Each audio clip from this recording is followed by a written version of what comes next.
પંજાબની વાત કરીએ તો પંજાબમાં માધવપુરા ટ્રેન અકસ્માત સર્જાયા હોવાની વિગતો સામે આવે છે, જેમાં બે માલગાડીઓ વચ્ચે અકસ્માત સર્જાઈ ગયો હતો.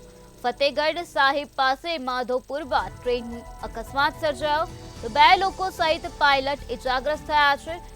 ટ્રેન અકસ્માતને લઈને રેલ વ્યવહાર ખોરવાઈ ગયો છે.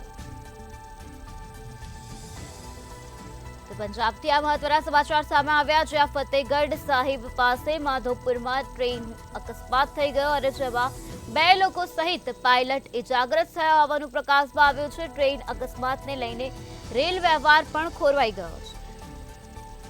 બે માલગાડીઓ વચ્ચે આ પ્રકારે અકસ્માતની ઘટના બની હતી, જેમાં પાયલટ ઇજાગ્રસ્ત થઈ ગયા છે અને આ સાથે બે લોકો પણ ગંભીર રીતે ઇજાગ્રસ્ત થયા હોવાનું પ્રકાશમાં આવ્યું છે.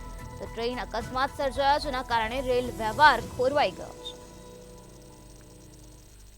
તો પંજાબના ફતેહગઢ સાહિબ પાસેની આ ઘટના સામે આવી છે, જ્યાં માધવપુરમાં ટ્રેનનો અકસ્માત સર્જાઈ ગયો, જેના કારણે પાયલટ અને બે લોકો ઇજાગ્રસ્ત થઈ ગયા છે.